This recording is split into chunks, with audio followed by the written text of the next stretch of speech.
Welcome once again to Lehto's Law. Here's Steve Lehto. Jethro sent me a story. I'm sure it'll be all over the news by the time you get up. Because it was when I got up this morning. But Mad Mike Hughes has died. The U.S. daredevil trying to prove that the Earth is flat died in his homemade rocket when it crashed yesterday. And, you know, it's sad that the guy died, but it's one of those things where he's been in the news quite a bit because he built a rocket and said that he's going to use his rocket to prove that the Earth is flat. The Evening Standard is the story I'm going to read the facts that I got from, but, I don't know where to begin on something like this. Jason Colley wrote the story, but a daredevil trying to prove the Earth is flat has been killed in a homemade rocket crash in California. And they call him a daredevil because he's going to fly in his own rocket, much like, say, Evel Knievel.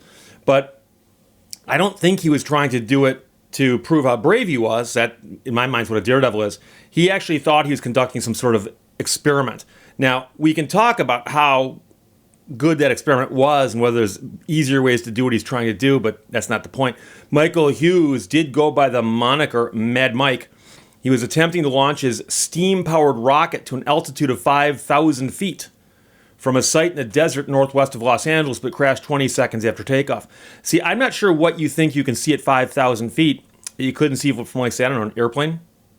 Like a commercial flight? In fact, I think a commercial flight goes higher than 5,000 feet. I've also seen people who've launched GoPro cameras in balloons that have gotten over 5,000 feet. Why not just launch a GoPro camera with a balloon and wait till it comes down? There's some famous videos on YouTube of guys who've done just that. So he apparently crashed about 20 seconds after takeoff. The man was 64 years old, was hoping to prove his flat Earth theory by taking photographs of the curvature of the planet or lack thereof from space. Now again, apparently he was hoping to take other launches, not just the 5,000-foot launch, but I'm not sure how high he thought he'd have to get before he could see that the Earth is actually just like a big pizza on the back of turtles. The stunt was also being filmed for a Science Channel program called Homemade Astronauts.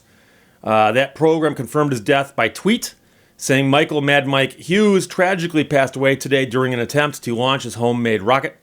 Our thoughts and prayers go out to his family and friends during this difficult time. It was also his dream to do this launch, and Science Channel was there to chronicle his journey.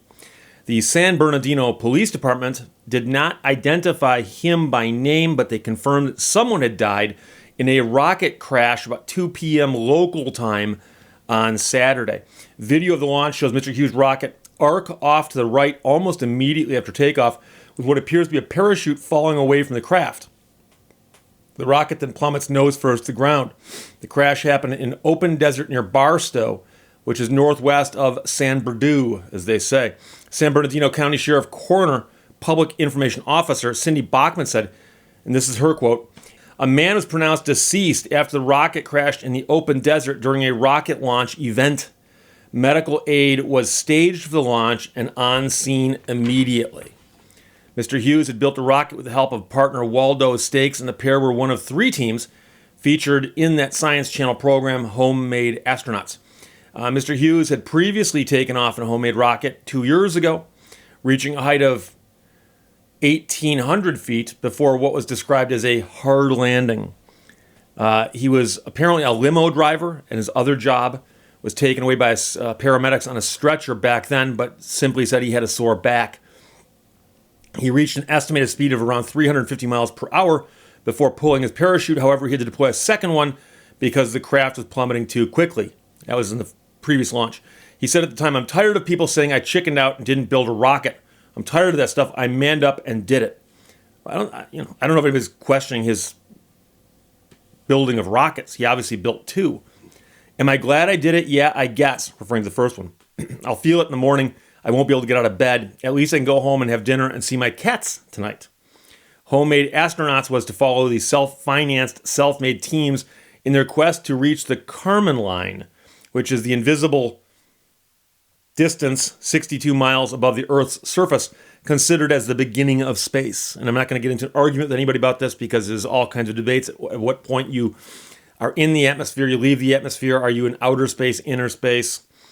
Hughes outlined his quest to prove the Earth was flat to CBS News 7 months after his last mission. He said, The flat earth thing is like everything else to me.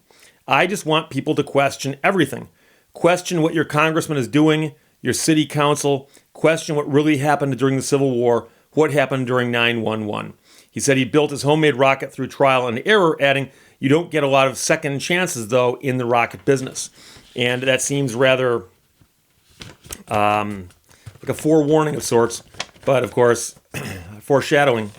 But he did say it himself. So the interesting thing, like I said, is if you wanted to get up there and see what it looks like from that altitude, there's easier ways to do it, less dangerous ways to do it.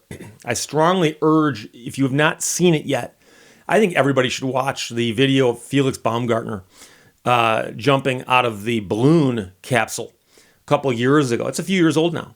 But a guy took a balloon up to the edge of the atmosphere and jumped wearing a parachute. And he, in his free fall, broke the speed of sound. Okay? And at one point he's spinning, but he manages to control the spin. He manages to fall quite a distance, pull the parachute, and he set all kinds of records when he did that. But the interesting thing is that they launched him from a balloon, attached to a balloon from the desert someplace out west. And there's several videos, but there's one long video that literally shows the whole process. And it's fascinating because at one point in time, he's in a little capsule and he's talking to his ground control. And they open up the door, and he goes through the pre-jump checklist, and he steps out on a little ledge, and he looks down at the earth. And you can see, depending on what you want to believe, either the edge of the pie, which is the earth, or you can see the curvature of the earth in the distance. Take your pick. I'm not going to start an argument this morning. And then he says, I'm going home. And he just leans over and falls. So if you're scared of heights, imagine doing that, stepping out of and just falling from a capsule that far above the earth. So the interesting thing is, I've yet to hear anybody explain why the flat earth theory, if it were true, is being suppressed. I've heard a whole bunch of other conspiracies, and I've even done a video about conspiracy theories. But the idea that there's some group of people who've gotten together and decided they can profit by telling the sheeple that the earth is round when in fact it is flat. I've yet to hear anybody explain, here's why they do that. And I've also never heard anybody explain why, if the earth is flat, why can't you just go to the edge and look around the edge? Like, why? Don't launch up into space to show me the edge of the planet. Just drive to the edge. You don't have to leave the planet to do that. Just drive over to the edge and look over the edge. Take a photograph. What's over there? So I know, unfortunately, there's a lot of flat earthers on the internet, some of whom might see this video. But the good news is that most of my audience, I don't think, subscribes to that concept. But if anybody does who sees this video and can explain to me who's profiting, the globe industry, the people who sell globes. When I was in elementary school, every classroom had a globe in it. Maybe it's just the people who are selling globes. Let's go find who those people are. They're clearly profiting by pushing this spherical Earth theory. But I'm not trying to make light of Mad Mike Hughes' death, and I'm not. It's a sad thing that he passed away, and it's doubly sad because he appears to have had some issues with people chiding him about how serious he was.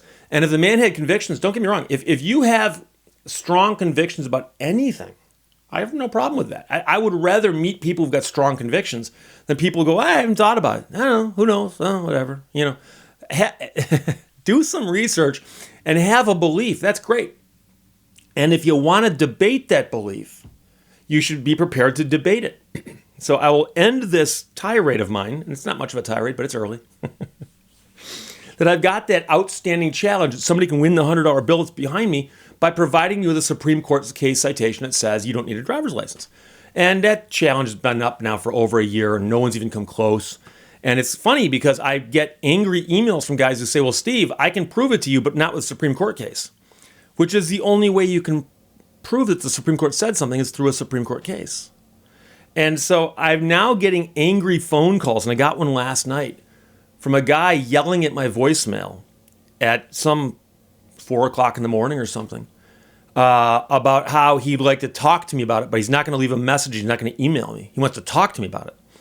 And if you've got the Supreme Court case citation that answers the question, I will gladly hand you the $100 bill. No need to raise your voice. You can just say, Steve, boom, boom, boom, U.S., boom, boom, boom. There's a citation. Look it up. I'll look it up and go, there you go. Congratulations, my friend. We'll do it on camera. $100.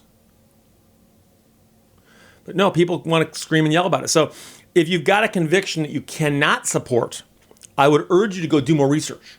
But the problem is that most people don't like doing research. They like to just take the easy way out, which is they ask somebody they trust, go, what do you think? And they, I'll buy that. And that can work. That's what you do with doctors. You go to a doctor and say, what do you think? The doctor goes, well, I've done some tests and looked at you, and it looks to me like you've got this. I suggest you take these. You could go do your own research. But if you trust your doctor, you just trust, hey, guy went to medical school for a reason, right? So there you go. So unfortunately, Mad Mike Hughes has passed away in his attempt to prove that the earth is flat from his steam-powered rocket someplace in California. Questions, comments, put them below. Let's talk to you later. Bye-bye. Thank you for watching Lehto's Law. An essential aspect of creativity is not being afraid to fall.